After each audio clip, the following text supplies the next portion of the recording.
Bizarre. Un oiseau pendu. Un moineau pendu. Qui a bien pu se glisser ici, dans ce taillis, pour pendre un moineau? La nuit et l'oiseau. L'oiseau avec la nuit. L'oiseau dans la nuit. Fuchs m'a vu tout à l'heure regarder par la fenêtre. Oui, si j'ai regardé par la fenêtre, cela ne peut que concerner l'oiseau. Et maintenant, on n'entend plus sa respiration. Où est Fuchs? Et s'il était sorti pour aller voir le moineau? Ce moineau qui parade, qui gonfle, pour se rendre plus intéressant qu'il ne l'est en réalité. Cela lui ressemble bien de réfléchir, de combiner qui a pendu, pourquoi pendu, de jouer au détective. Et si cet imbécile est vraiment allé le voir? Où couchait-elle? Où couchait-elle? En pleine nuit, dans cette chambre étrangère, je glisse vers la sensualité.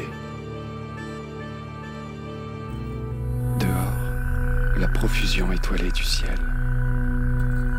Dans ces amas errants se détachent des constellations, la Balance, la Grande Ourse. Mais d'autres, encore inconnues de moi, guettent, comme si elles étaient inscrites dans le plan général des étoiles les plus importantes. Je trace des lignes, et malgré moi, je commence à chercher des figures, des rapports. Ça va bien? Comme ci, comme ça. Boubou, boubouloche.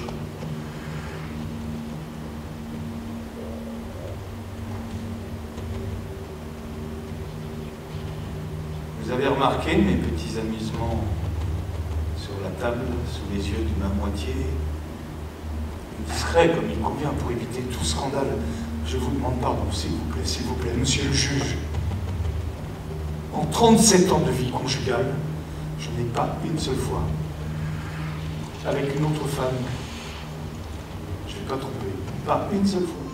Comment trouver dans ce fouillis, au milieu des mauvaises herbes, des menus déchets, des combinaisons infinies, la chose cachée que signale la flèche dessinée?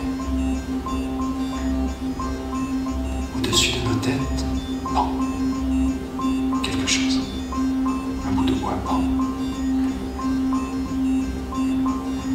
Tu vois, j'ai tout de suite pensé que Catherine, ce truc qu'elle a à la bouche, c'est comme une autre flèche.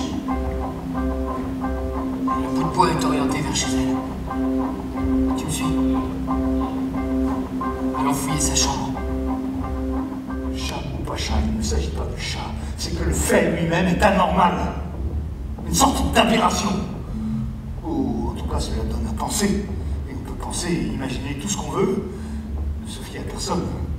Soupçonner tout le monde, puisque c'est une folie. Une perversion, une aberration. Donc cela peut arriver à n'importe qui. À moi, à ma femme, à vous, monsieur, à ma fille. Si c'est une aberration, rien n'est garanti. Qui a pondu ce chat?